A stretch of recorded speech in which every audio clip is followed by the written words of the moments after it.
e diz assim: como é bom e quão suave é que o povo de Deus viva unido, como se todos fossem irmãos. É como um azeite perfumado sobre a cabeça de Arão, que desce pelas suas barbas e pela gola do seu manto sacerdotal. É como o orvalho do monte Hermon, que cai sobre os montes de Sião, pois é em Sião que o Senhor Deus dá a sua bênção, a vida para sempre. Amém. Podemos assistir.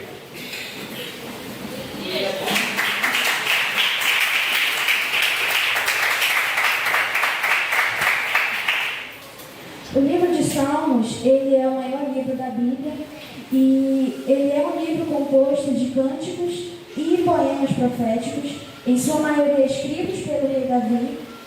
E é por sua composição que alguns estudiosos dizem que esse livro é como se fosse o coração do Antigo Testamento. Eu acredito que todos nós conhecemos a história do rei Davi, e apesar de ele ter sido um rei muito grandioso, um rei coberto de vitórias, ele também passou por muitos momentos de aflição e angústia durante toda a sua vida. Momentos esses dos quais saíram muitos desses salmos. Porém, muitos desses salmos também falam de alegria, de paz, falam de amor, principalmente do amor de Deus.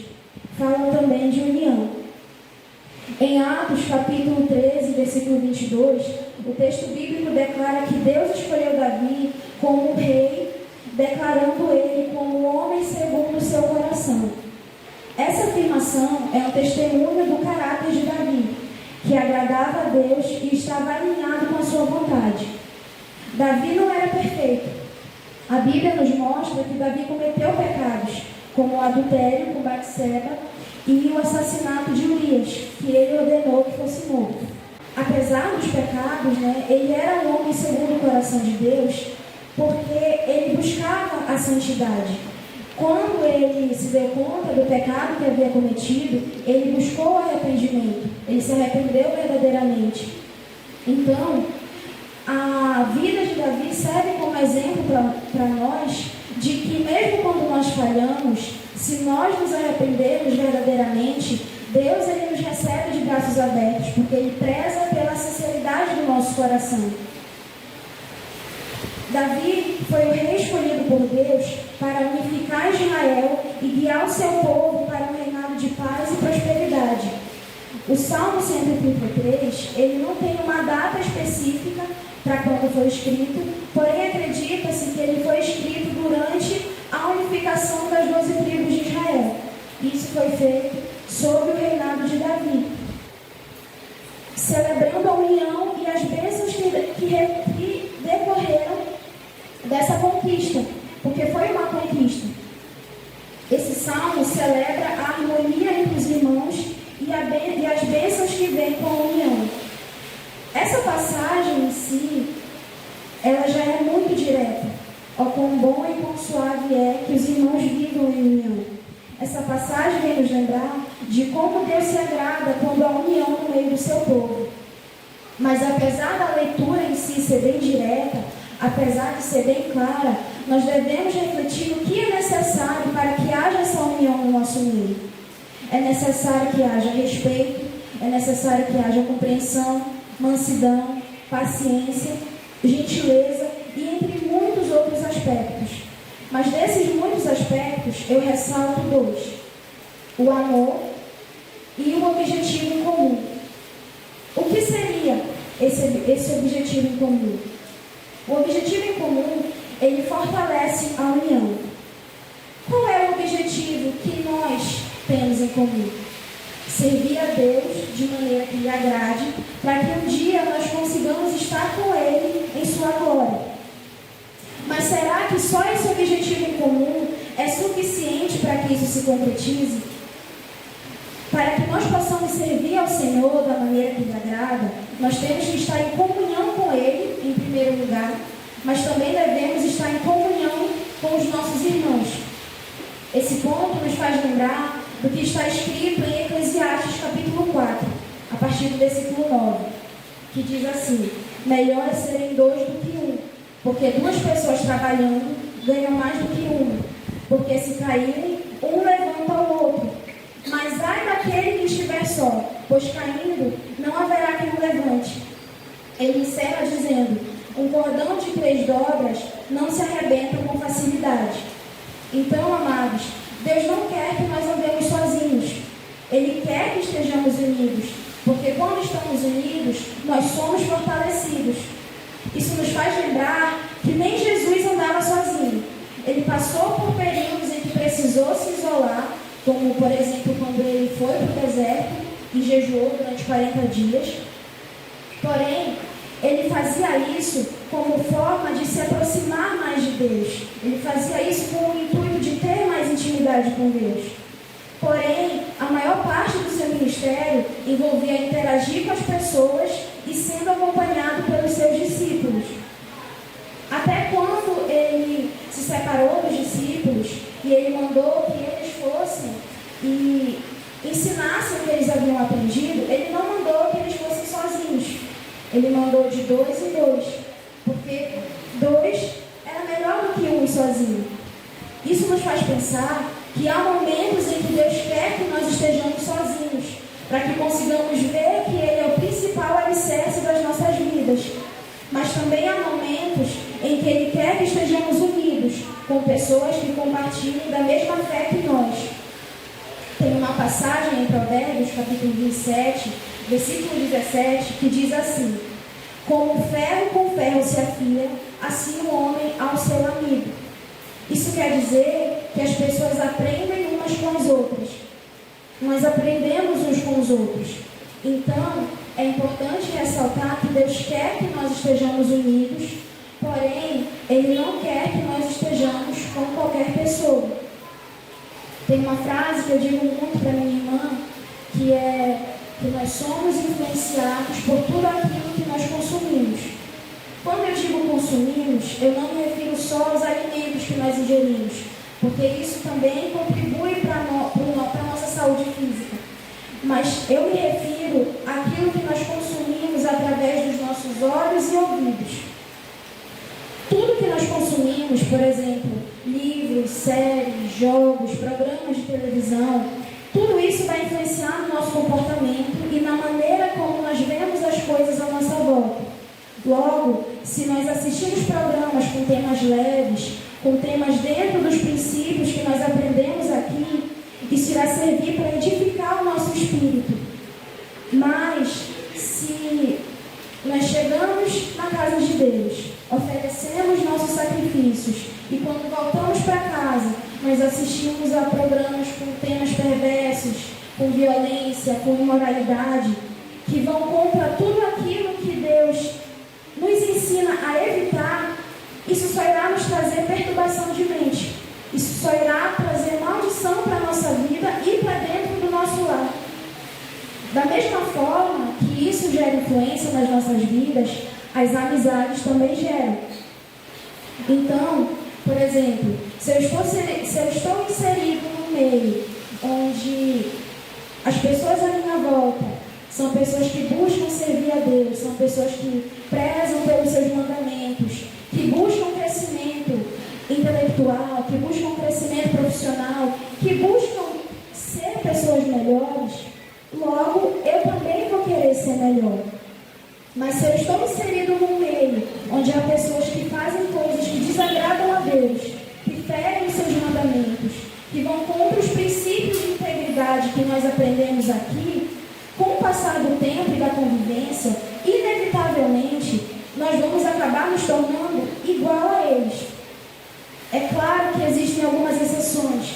Existem pessoas que conseguem ser muito boas, mesmo estando inserido num meio onde tudo contribuía para o mal. Porém, nós sabemos que não é isso que acontece na maioria das vezes. Isso são raras exceções. Isso quer dizer, então, que nós não devemos amar o pecador, que nós devemos rejeitá-lo? Nunca, nunca, nunca.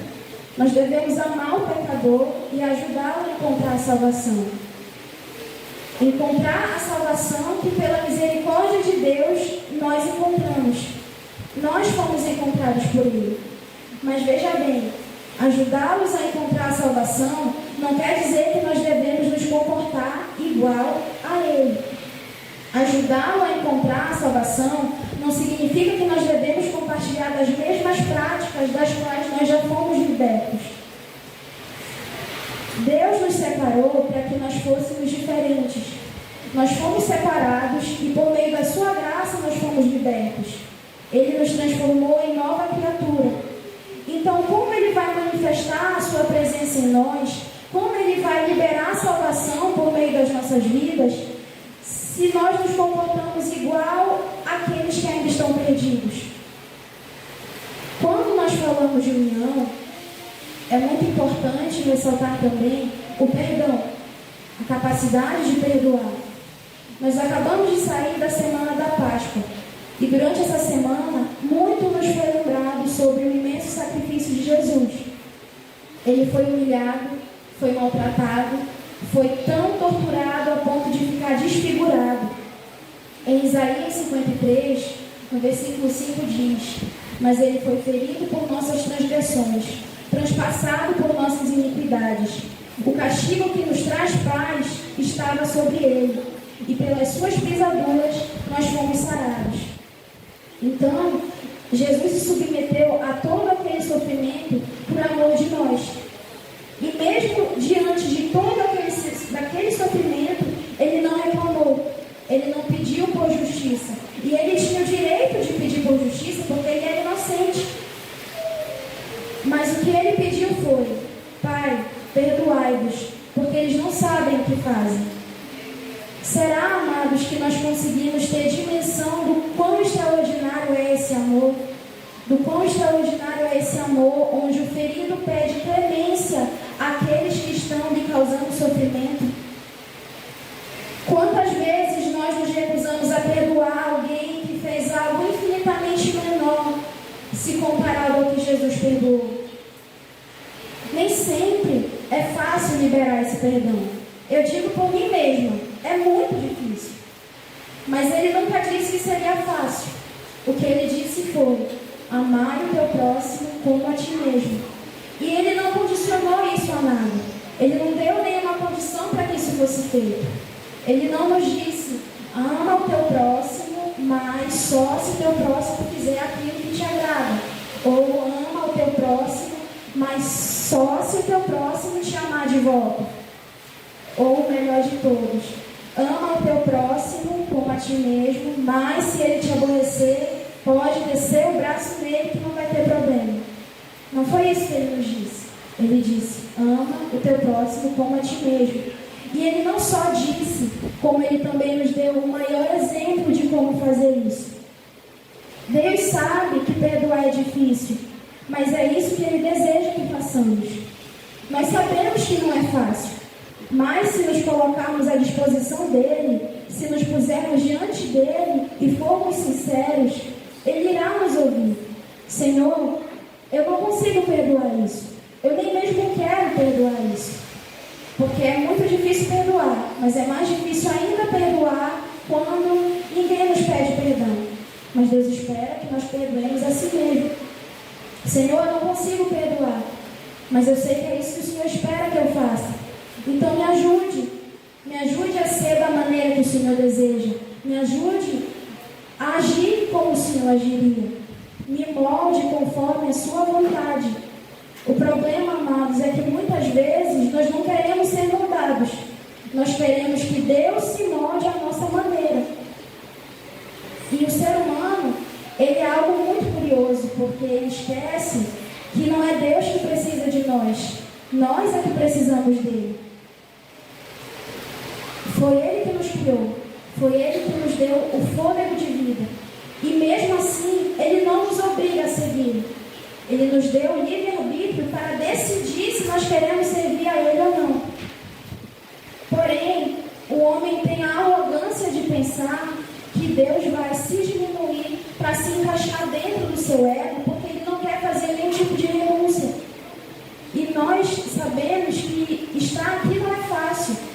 Essa é a porta estreita, é o caminho estreito, é o caminho mais difícil. Mas nós teremos uma recompensa. O caminho fácil, ele é agradável aos nossos olhos, mas por trás de tudo aquilo, só há maldição, só há sofrimento. É uma falsa felicidade disfarçada de sofrimento. Não é Deus que deve ser igual a nós. Nós perdoar como Ele perdoa, buscarmos ser imagem e semelhança dele nas nossas atitudes. Mas Yasmin, você começou falando sobre união, agora já está falando de perdão. O que é que isso tem a ver? Sem perdão não há amor, e sem amor não tem como haver união. São 3 elementos que se complementam. Se um dos 3 faltar, vai desequilibrar os outros 2, porque não tem como haver um sem o outro. Eles existem juntos. Mas como é que nós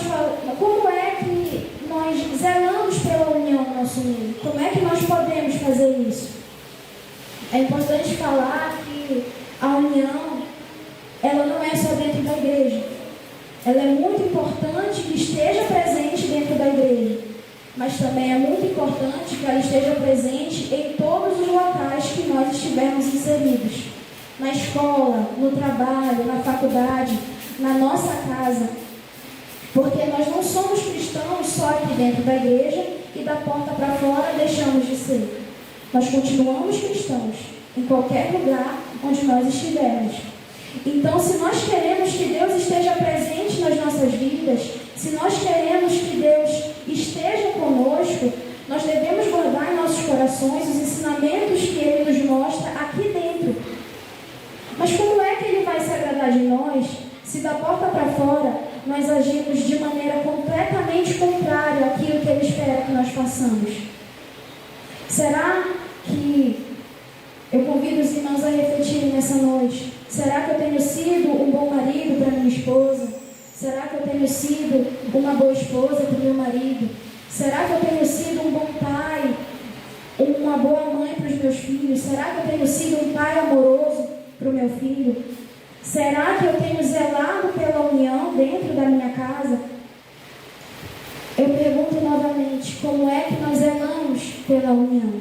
Mantendo o respeito, a compreensão, a comunicação e todas aquelas características que eu falei lá no comecinho. Mas um ponto muito válido para manter a união é não provocar a ira em quem está do nosso lado. Não causar mágoa, não causar aborrecimento, não causar perturbação, não causar inquietação. O mundo, por si só, já nos causa perturbações diariamente. Nós já somos tentados todos os dias, nós já somos provados todos os dias. Então eu pergunto aos amados irmãos, será que eu quero que a minha casa, que deveria ser um lugar de paz, que a minha casa, que deveria ser um lugar de refúgio, será que eu quero que a casa de Deus, que deveria ser um lugar onde eu encontro paz, se torne em mais um lugar de perturbação? Porque, amados, se nós não pudermos sentir paz dentro da nossa própria casa, se nós não pudermos sentir paz dentro da casa de Deus, nós vamos sentir paz aonde? Porque é aqui que Ele se faz presente. É aqui que habita a presença dEle. Porque uma coisa é certa, Deus não se faz presente num lugar onde há contenda, onde há fofoca, onde há intriga, onde há soberba, onde há desentendimento. Ele não se faz presente onde há impureza. Então, será que nós queremos nos colocar nessa posição de ser impedimento da presença de Deus por causa das nossas atitudes, por falta de sabedoria nossa? Porque quando nós convivemos com pessoas em todos os lugares, vai haver desentendimento. Sempre vai haver desentendimento. Isso é normal que haja. Porque cada um é diferente, cada pessoa é de um jeito, cada pessoa pensa de um jeito, cada pessoa se comporta de um jeito. Deus nos fez diferentes. Até os gêmeos são diferentes. A questão é, o que eu faço quando há desentendimento? Eu procuro resolver com sabedoria?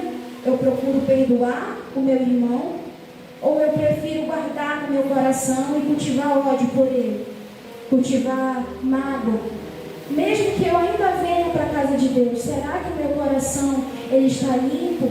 Será que ele é um coração segundo a vontade de Deus? Então, em Efésios capítulo 4, do versículo 1 em diante, diz assim: eu peço a vocês que vivam de uma maneira que esteja de acordo com o que Deus quis quando chamou vocês. Sejam sempre humildes, bem educados e pacientes, suportando uns aos outros com amor. Façam tudo para conservar, por meio da paz que une vocês, a união que o Espírito dá. Nós somos templo do Espírito Santo.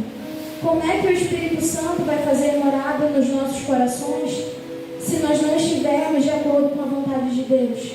Se nós estivermos sujos, se nós estivermos com o coração manchado.